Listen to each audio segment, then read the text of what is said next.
Ladies and gentlemen, welcome back. It's the Strategist, and today I'm going to show you a live replay of my rank 22 gameplay on this weekly challenge, week 48. So the first attempt, I think I was rank 900 or 800 this morning, and so far people are struggling with this game. It is definitely a tough map. The highest score is 16. We got a couple 115, 214. The rest, 5 are 13, and then everyone else is 12, 11, 10. We got almost 12,500. That's rank 22. So I just want to show you the strategy for this game, guys. What I'm doing here is the same opener as last time. I'm going for that first village, and then I'm moving towards the other village down there. Now what we're going to do in this game is we're going to go for mining first, as mining allows us to level up that first city. I did make a slight mistake by going towards this region here. I kind of forgot that it was a dead man zone. But we just go ahead, level up here. And one of the things that we're doing, and I'm actually going to turn off my replay fog so you can actually see from my point of view here. But we go towards this mountain. We know that there is a rune there. So we do want to try and go for that as soon as possible. I meet Semanti, we get the meat stars. I go for fishing because I'm like, okay, I can maybe rush, this rune right here. I'm not sure what it gives. I think maybe technology. But yeah, we go for the Lighthouse so we can instantly get our resources on our capital. We go for this as well. And this is where I realize, I just don't have enough for the sailing here. I should have saved my money. So this play here, last turn. This is to show you guys so you can maybe do better than me. Is here, if you look at my tech, I should have gone for sailing.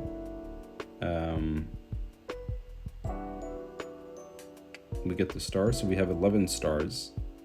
I should have gone for sailing there. Why? Because if I had gone for sailing instead of org, I could have immediately gone for a sail and then on this rune right here. Because what's going to happen now is... Oh wait, he didn't. Oh, my bad. I thought I didn't get it, but I did. Let me see what this ended up being then. So I actually went for a strategy here. So I tried to do peace treaties with everyone, but they all reject.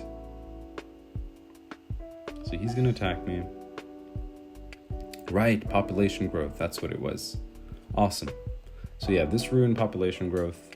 We go ahead, kill these guys.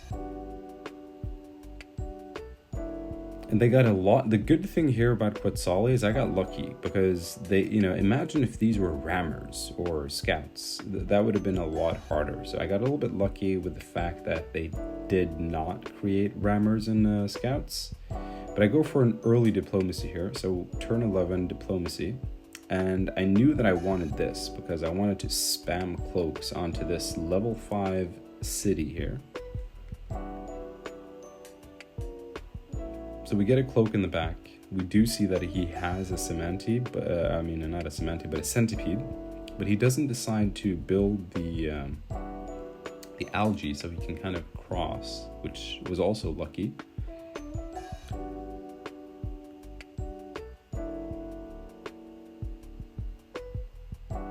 So we go for the stars. We get a cloak. Go this cloak on the ocean, on the water. So this is now level 6 city, so it's going to give us a decent amount of stars. And in the meantime, I'm just going for the starfish. We got the rune up there.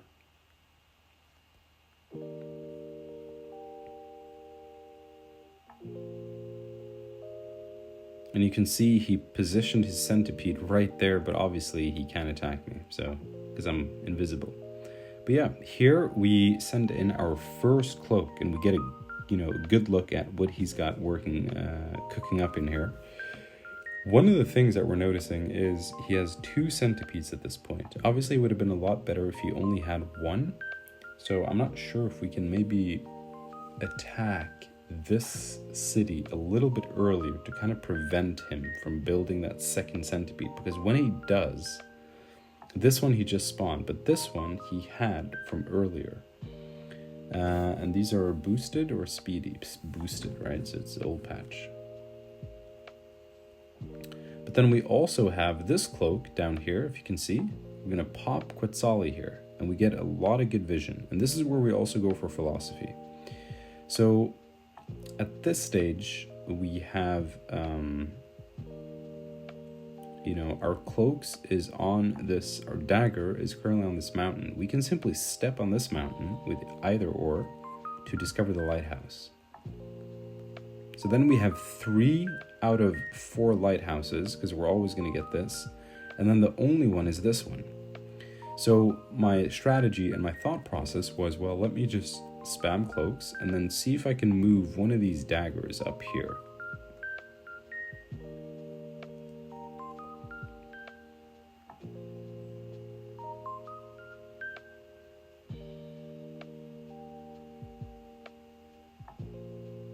So we're just making sure we take out that big centipede catapult. I'm not sure what it's called, but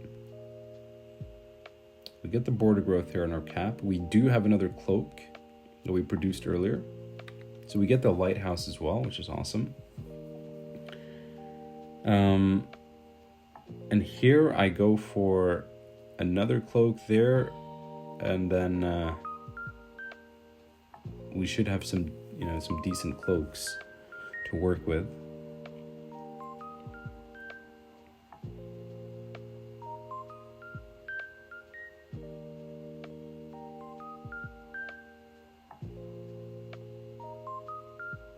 So I really wish, like, if you look at this, his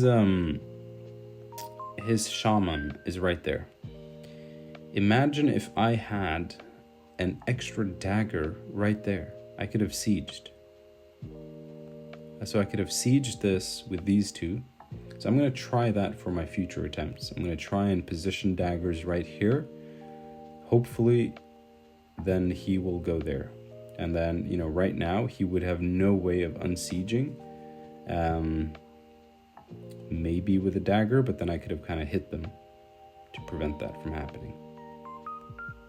Because if you do get this one with a dagger, you get lucky, then you can maybe create a shaman, you can steal his centipede.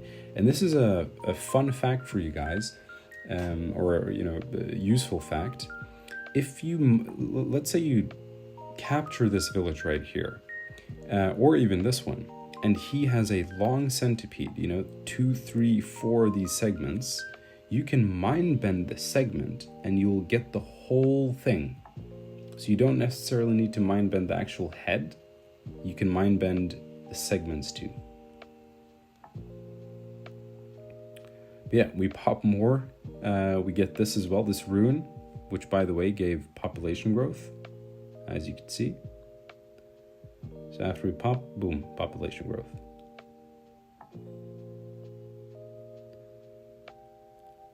So now we're just trying to control this Quetzali's presence on the ocean, because we don't want him to start attacking us.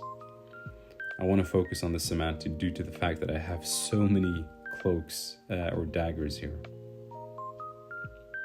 So here we get this, kill that.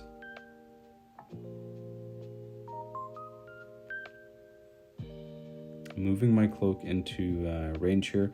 We go for hunting and forestry, because with hunting we can get all of these, and then we can also do some chops, which is great for later.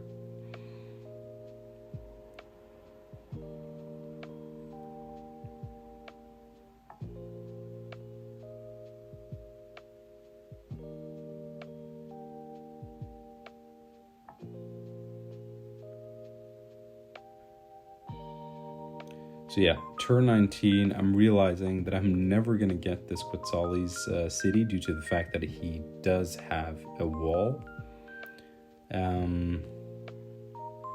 This is also the capital, by the way. I wish this was the capital, so he needed more time to get on the ocean, but it is what it is.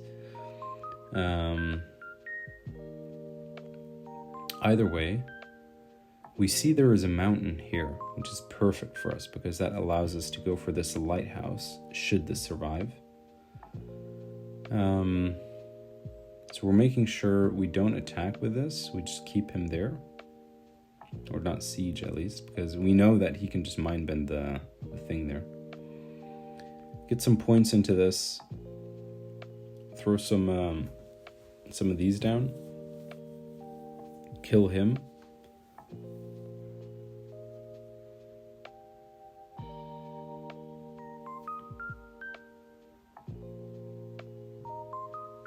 And if you also noticed what I did earlier the turn, I moved my warrior, my 4 HP warrior, on the rune there.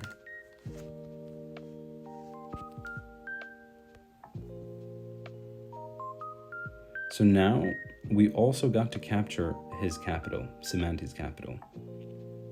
And, you know, if it weren't for this shaman being alive, we would have destroyed Semanti. Get a border growth for the points. Get to level up this city.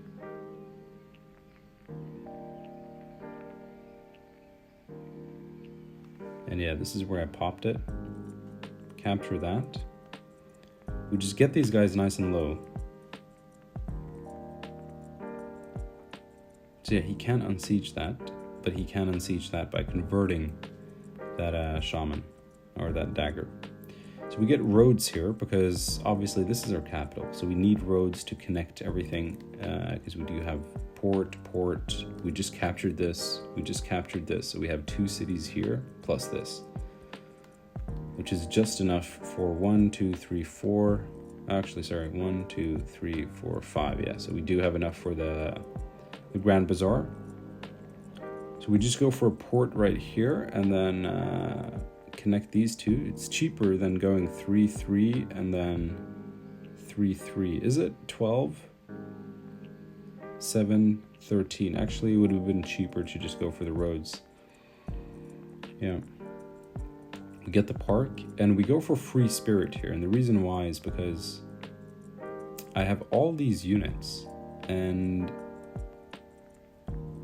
I'm in my head, I'm like, well, I can do so much more because I haven't placed my monuments yet, right?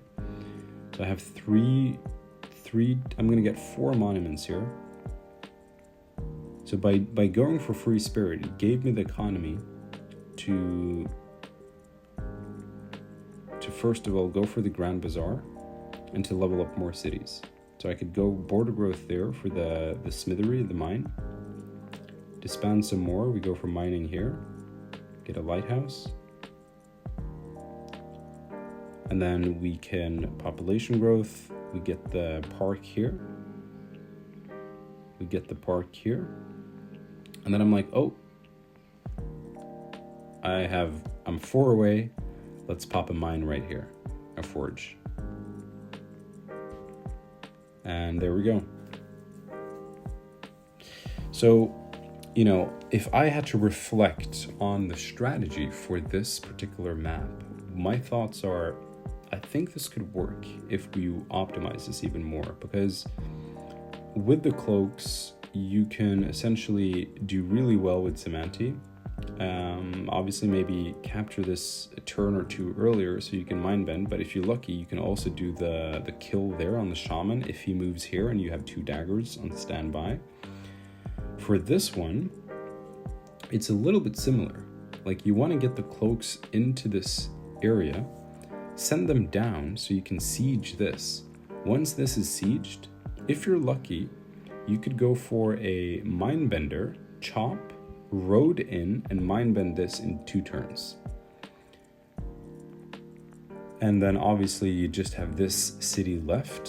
So I'm not sure if you could then use maybe the the daggers to deal with that.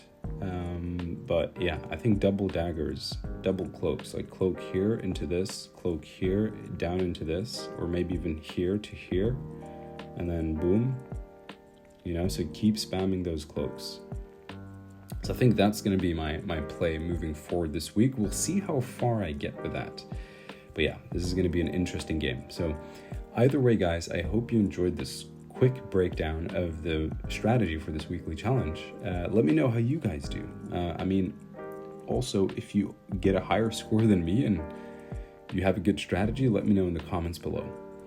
But yeah, decent game. Happy with the result.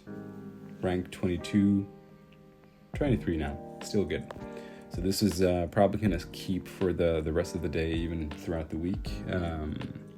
I'll probably optimize it even more. So yeah. All right, guys, have a good day. Bye-bye.